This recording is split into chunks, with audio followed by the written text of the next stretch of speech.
So this is kind of a part 2 to the crushing fish preflop video that we did in the past, and it's important that we know how to crush fish both preflop and postflop. And as we talked about preflop, it's oftentimes about using correct hands and making sure that we're mostly value injected, which of course is going to make postflop a lot easier as well. As far as we're going to have stronger hands more often, we're going to be more in a value bet mindset as opposed to a bluff mindset. But this video is going to talk about how to approach all of our hand strikes. We're going to talk about how to handle the bluffs, how to handle semi-bluffs, like things like draws, how to handle showdown value hands, where the differences are between fish and regs, kind of things we're looking for both in single raised and 3-bet pots, and then go forward from there. So if you ever feel you have some question marks on some fish situations, this video should be very, very important and should be watched probably twice. So without further ado, let's just jump right into it, start having some fun, and talk about crushing fish post-flop. Okay, let's take this first spot where we have 4s, open from middle position, end up getting called by a fish in the cutoff, and go heads up to it. So just conceptually speaking, this is not the rarest of situations. This is a spot that's certainly going to happen from time to time, and we're going to catch this kind of flop a lot of the time, simply because we're only going to hit roughly 12-ish% of the time, so a large chunk of the time we're going to have caught 3 overcard boards or 2 overcard boards, but mostly boards that are not going to be very fun for us. So let's talk about this situation. So some people get confused if they bet as far as what that bet accomplishes. Are they betting for value? Are they betting for a bluff? Are they betting as a semi-bluff? And they get kind of confused. So the big thing you always want to think about is if you bet here and get action, whether your opponent raises, whether your opponent calls, are you happy? Do you expect to be good a large chunk of the time? And I'd say probably not, because when your opponent calls, chances are he has something like pocket 9s or better, he has some sort of 8 or Jack X or King X type hand, and even when he makes, say, a fishy call with a draw, say an Ace 10 type hand, he still has a ton of equity, he has position, and you're going to lose the pot a large chunk of the time, even against a passive fish, who will probably bet at some point in the turn or river when you check to him. So it becomes a situation where when you bet, you're really just hoping for folds. And as we talked about before, fish don't fold. That is the big determinant between a fish and a good player, is usually that discipline. Fish usually don't have it, which means they usually don't fold, which usually means we're not going to be able to bluff very well. So this would be a spot where I'd say bluffing probably isn't all that excellent, and I'd actually rather just check and hope to get a free card, but I also acknowledge that when I check, I'm inducing a bet a lot of the time, and I'm probably just going to have to check fold. And that sucks, but that is what it is. And that's against both passive fish and against aggro fish. Just either way, you're probably not going to win this spot a lot by betting, and I don't really like to try to bluff fish very often, both pre-flop and post-flop. So this would be the kind of spot where I don't mind checking, hating life when I face a bet, and just folding. I think too many people try to force c-bets against fish, and I'm more apt to try to bluff c-bet a fish in position, because at least then I control the rest of the way down. But out of position especially, I'm definitely going to tighten up my bluff c-betting frequency against fish, and if it's just not a good situation, it's not a good situation. Don't force it. By forcing a bluff against a fish, by forcing a bet against someone who's not going to fold, chances are you're just making a huge mistake yourself and just burning money. Okay, let's take another spot where middle position opens and he's some sort of fish, and say that we decide that 3-betting is going to be the best play pre-flop. There are times when I might flat this, there are times when I'm going to 3-bet it, I'm certainly not going to fold it against a fishy opponent, but let's just assume that this is a good 3-bet spot. So we 3-bet it, get heads up with him, and see this kind of board. So whether this board was, say, like a Jack 8-3 or an 8-8-3 or 3 low card boards that aren't paired, whatever. They're all roughly the same thing. We missed on them. We're deciding what we want to do. So as I spoke about earlier, in general, I'm more likely to bluff c-bet in position. But that's also in a single raise pot where our opponent's ranges tend to be wider. Now, depending on who MP is, can certainly change things. So if MP is a passive fish, when he opens and then calls the 3-bet preflop, chances are he's going to be relatively strong, which is going to make it very difficult for us to c-bet and expect to generate a lot of folds, particularly because we have ace-king, which actually makes it more difficult for him on a combo basis for him to have things like ace-queen, ace-jack, king-queen. So it actually pushes more combos, more weight towards him having like a pair type hand, like a 9s plus. And even if a fish, say, made the mistake of calling preflop with a 4s, 5s, 6s, 7s, whatever, chances are a bet probably won't fold that either, particularly on this kind of texture. So it becomes a situation where against that I'd either have to fire multiple barrels to try to shake them, and do I really want to risk, 13 now and 20 something on the turn, and now all of a sudden I'm throwing in a very, very large chunk of my stack trying to bluff a fish, and that's usually not something that I want to do a lot of. I'm not saying I never do it, but just in general, I'd always rather take the safe approach of, okay, I missed the board, it is what it is, I'll just kind of get out nice and cheap and easy, as opposed to trying to throw in a lot of money, maybe chasing something that's not even that good.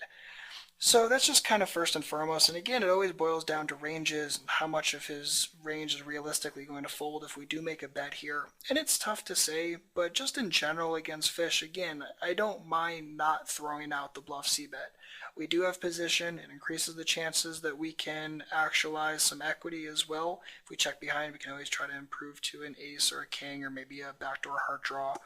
And just ultimately, if you don't think the bluff is going to be that good, don't take it. Take the really good bets against fish, the really good bluffs. I'm fine with that. But be very careful when you're just forcing out c-bets, especially in situations where you don't think you're generating a lot of folds, particularly now, because against fish I really don't want to be throwing out a lot of expensive dubs and trips because I don't know how they're going to react to that most of the time, because oftentimes we don't have big sample sizes on them. Just in general, I'd always rather kind of get out cheap and easy rather than start putting in a lot of money without much of an idea on if it's going to be profitable, because I think most of the time it's not going to be all that profitable.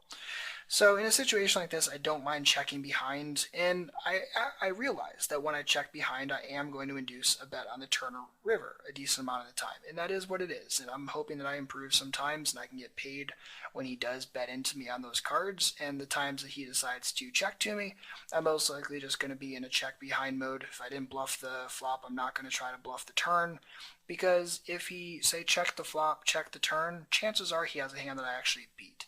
Occasionally he has the small pairs, but a lot of the time I think he's going to have like an ace queen, king jack, ace jack type hand. And if he didn't bluff the flop or turn, chances are he's not going to bluff the river either. So I can actually end up getting a free showdown and winning this pot a very non-zero percentage of the time. So again, big important inflection points are how do we want to play that flop. And this is why 3-bet pots are always easier in position. I mean, just pots in general are always easier in position, but 3-bet pots against fish with like ace, king, tens type hands are always easier in position because we can decide if we want to take the bluff c-bet, if we want to try to check back and actualize our equity and maybe get to showdown cheaply sometimes. It's a lot easier in position. And in this particular spot, like I said, I can go either way on the c-bet. I can certainly make it against some opponents with some info, can certainly just say forget it against others. Against this particular opponent, I'm probably fine with the way Hero played it, particularly if you think you can get to showdown with ace high and win a fair chunk of the time, against players that are going to play relatively straightforward. Okay, let's look at another situation that's kind of similar, where we raise, end up getting called by a fish, catch this board, and he checks. So as I've said, in position, way more likely to make the bet. Out of position, less likely to make the bet. I'm not going to give exact frequencies that you should do it, because I certainly could never do that and feel good about it. It's really just in position, more likely, out of position, less likely. So, especially in a single raise pot, I'm more likely to, particularly because this board misses a lot of his double Broadway combos. I mean, yes, it hits the Jack 10 and Ace 10 combos, but it bricks all the King Queens, King Jacks, Queen Jacks, all that sort of stuff. And also, sometimes he'll make a check call mistake with those hands. And also, the times that say he check calls here with pocket sixes, or a 10x hand, or 4-5, or whatever it be, it's a situation where I can take two cards and try to actualize my equity. I'm probably not going to do a tremendous amount of turn bluffing. And also, kind of speaking about turns, a lot of people will say that they're trying to read too much into this spot, and they say, oh, well, he'll bet here because he has a backdoor flush draw as well. I mean, if I had ace king of diamonds, is it really that different? I mean, yeah, I don't have the backdoor flush draw with the ace king of diamonds, but in all actuality, the backdoor flush draw isn't adding all that much to the equation. So it's really just more, am I generating enough folds right this moment? If I'm not, am I going to be able to play post flop, play the turn river really well? And I think we'll be able to. I think we'll be able to take two free cards when we want them. I think we'll be able to generate enough value the times we do catch an ace or king and go forward. So I'm cool if I get folds now. If I generate some folds now and then get a couple extra calls, not the worst thing in the world because at least I have position. So as long as I think I'm generating usually at least like a third to 40% of folds, and I think that we can do that on a board like this, particularly where the double Broadway combos miss the board a lot, and like the mid-range suited connectors like the 6-7, 7-8, all that stuff missed. I think we can definitely generate enough folds here. And the times he calls, again, I'm just planning on playing poker, and I'll just play very value betty on the turn river. Usually not going to be doing a tremendous amount of bluff double barreling or triple barreling, simply because once they call the flop, I can't really expect they're going to do a tremendous amount of folding. I don't have much of an idea on how they're continuing, so I'd always rather play more straightforward and safe than, God forbid, risk too much money and put myself in a really nasty situation. Okay, let's take a spot with queens, where we open from the hijack, end up getting called by a fish in the small blind, go heads up to it, and see this very, very clean jack-high board. So just as a pure default against fish, particularly against passive fish who tend to be very synonymous with calling stations, I just tend to be in a value bet mode. Now, if I face a raise, I'm obviously just going to make a decision, whether that be a math decision or, okay, he's super bluffy here, or okay, he's never bluffing enough here, just making a decision based upon that. And if my opponent calls and I face a really nasty turn card, well, I'm just going to make decisions based upon that. How do I think that he would make mistakes? If he'd make enough mistakes, maybe I'll value bet it. If he won't, then I probably won't. It's very, very much that level of simplicity. So in a situation like this, once he checks, I'm definitely in a value bet mode. Fish can and will continue with a lot of second best stuff here. Everything from gut shots to flush draws to jack X to 7X to 5X to 6s to pocket 8s to all that kind of stuff. There's just so many things that can and will continue. And heck, fish are pretty notorious for check calling things like ace queen and ace 10 here. So there's just plenty of stuff that we can generate value from, and especially against a passive fish, I'm definitely going to be betting this. Again, they tend to be calling stations. I never want to miss a value bet against a calling station. Against an aggro fish, I'm still feeling very comfortable. I acknowledge that I'll get check raised a little bit more against an aggro fish, but I'll just make decisions based upon that if I end up facing it. This situation, he calls, turns an 8, he checks. Definitely want to be value betting here. There's plenty of stuff that, again, can and will call. Yes, the 8 isn't the greatest card in the world in that it does fill up a straight draw, whatever, but it fills up things like 2 pair, in a couple of instances, things like 7-8 and jack 8. But by the same token, I don't want to check just because I could be behind. Especially when there's tons of second best hands that can and will continue. Plenty of worse jack X, plenty of things like a 7-6 or 5-6, which he'll call because fish love to draw incorrectly. So it's a spot where I definitely want to bet. If I face a check raise, I'm probably not happy, and I'm definitely going to be folding a little bit more, particularly against a passive fish, just because when a passive fish gets check raisey on a turn or river, chances are you're beat most of the time. And just in general, I mean, think about a passive fish's line. If they call pre-flop, they check call the flop. I mean, those are all very passive actions. When they start getting aggressive on turns and rivers, usually we're not performing all that well. And usually I want a much more nuttish hand before I start giving action. In this situation, he actually just ends up calling, catch a clean 5 on the river, so we're definitely in a value bet mode here. And size-wise, just bet as big as he'll call. If you think you can pot it and he'll still call with jack X, 7X, or 8X type hands, then just pot it. If you think you have to go a little bit smaller to get a second best call, then go as small as you need to. In this situation, I think roughly 3/4 pot is definitely going to be valuable. I think he'll make plenty enough second best call mistakes. And I also want to take a note on his hand. I want to take a note that he called a raise out of position with jack 10 off, that he just check called all 3 streets with top pair. And the reason why I want to do that is because, say he had check raised at some point and I had seen his hand, it's really important that I know if a fish is kind of check calling his top pairs or if he's check raising his top pairs, because that's going to help me in the future if I face a raise from him, deciding whether he's doing that only with things like 2 pairs and sets and those kind of hands, or if he's doing them also with top pair type hands where maybe my overpair performs a lot better. Okay, in this hand we have queen 9. We steal from the button, end up getting called by the big blind, go heads up to it. And just real quick, a little note about preflop. When I am stealing and there are known fish behind me, I'm usually going to be more careful with the steal range I use. I'm usually going to focus more on using the upper left quadrant of my hand chart as opposed to using things like, say, 9-5 off and that sort of junk, simply because you know the fish is going to call you more often, so you're going to be forced to go postflop more, and thus you usually want a hand that has more equity, more playability, and will perform better against them. So that's just kind of a quick little note about stealing against fish.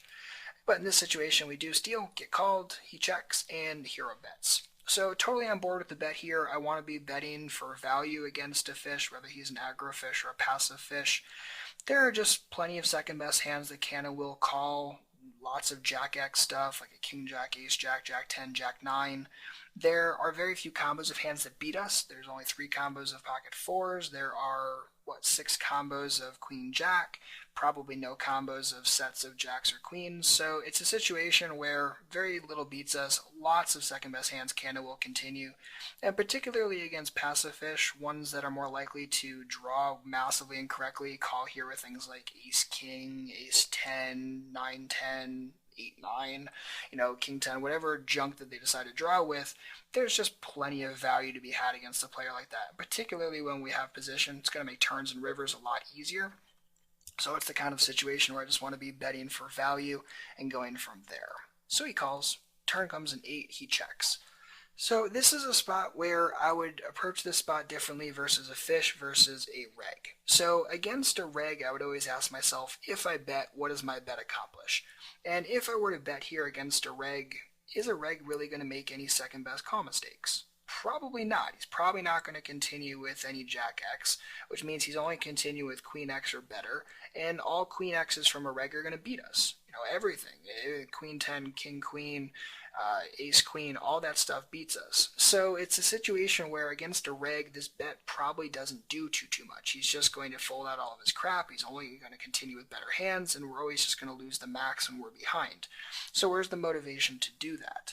Now, against a fish is more likely to continue making second best call mistakes. Things like worse Jack X, things like pair and draws, like a Jack 9, that sort of stuff. And it's the kind of spot where a fish could also occasionally have a worse queen, because fish are fish. They might have a Queen 6 suited, Queen 7 suited, whatever it be. So it's a situation where we need to keep those kind of things in mind. Against a fish, I'm more likely to consider betting here with intentions on playing the river pretty straightforwardly. Maybe you go for a thin value bet, but a large percentage of the time probably going to be careful. And especially if the board like 4 straights or something like that. And just kind of going from there. I'm not betting here because I have the gut shot. A lot of people get confused and think that's why the bet's being made here, and that's not the case. The bet's being made because the big blind's a fish. I think he's going to make enough second best call mistakes. If I didn't think he was, or would make enough second best call mistakes, I probably wouldn't bet. It's that simple. So if you think he's fishy enough, definitely go for the value bet with intentions on, again, just playing poker on the river. In this situation, the river comes an ace, he checks, and if I bet, I think it's difficult to get looked up by a second best hand. I don't think Jack X is going to feel very comfortable, nor is like an 8-9 type hand.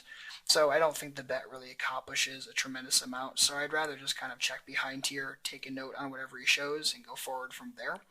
But again, the big inflection point here, do we steal, do we not? Again, talking about what kind of hand range we want to use, and then also focusing on the turn spot. Again, against a reg, that's going to be a lot different. Against a fish, I'm more likely to consider making the thin value bet and then play poker on the river, as opposed to against someone who would face the turn bet pretty perfectly and not make very many mistakes, or making the bet against him would just kind of be burning money.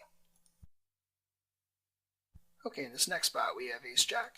We raise from hijack, get called by the button, go heads up to it, and end up catching a flush draw. So as a default, I would be betting here. My general thought process when I have an 8 plus out draw on the flop is going to be to bet it, whether I'm in position or out of position, and just simply go forward from there. So it's one of those situations, I don't care if the button folds, I don't care if the button calls, and if the button raises, I'll just make a math decision. Very simple. So in this situation, I like the bet, like the size, everything looks good so far. Get called, and turn comes a 5 of diamonds. So at this point, I want to talk about a couple things. One, if, say, the button were a passive fish or a calling station, as a default, I can't expect that if I check, he's going to bet.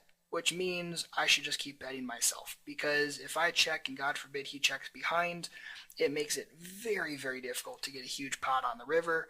And at least if I bet something here and he calls, I set it up for a largish pot sometimes.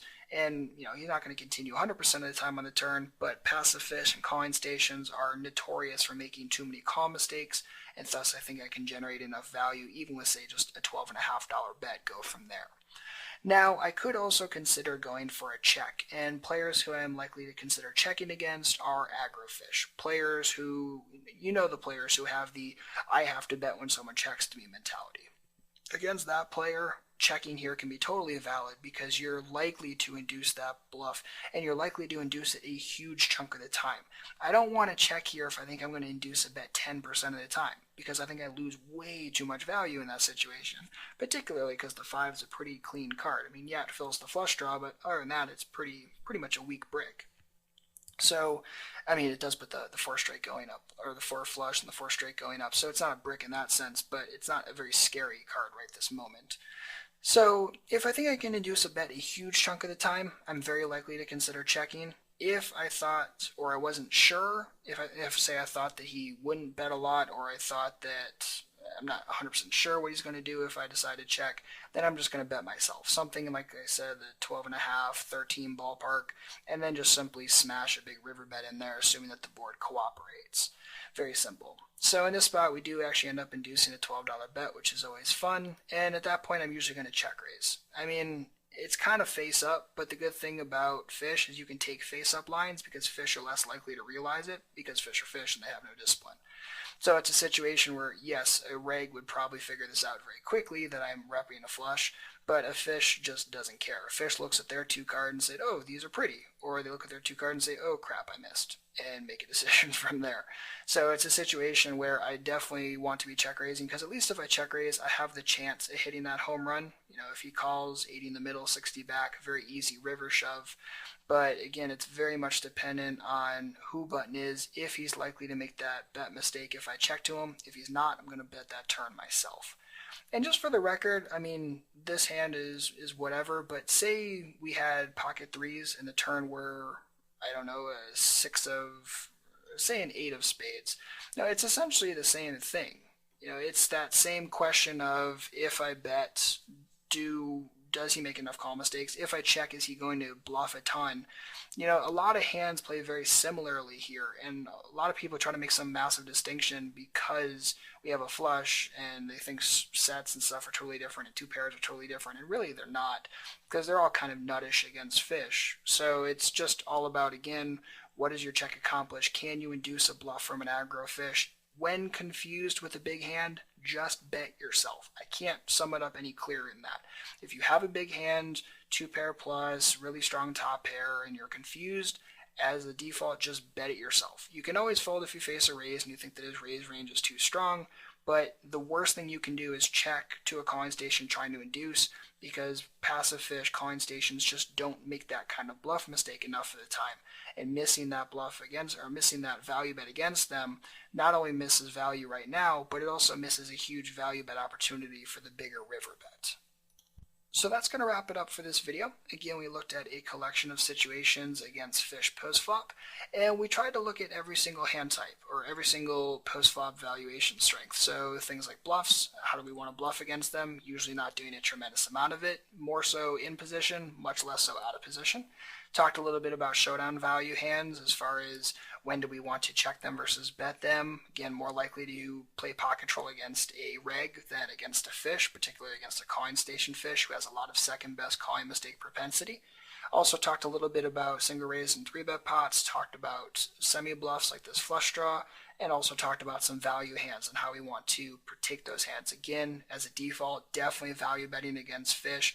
With some information, we can check and try to induce bluffs, but especially out of position, I mean, just in general, with a value hand, I want to be betting because I want to ensure that money goes in. And just missing value against a fish is totally criminal. So make sure that you're focused on value betting against them. Don't ever miss a bet against a fish, particularly one that will gladly call you with a second best hand. So same as always, if you have any questions, please don't hesitate to let me know. Otherwise, good luck out there, happy grinding, and good luck playing against fish post-flop.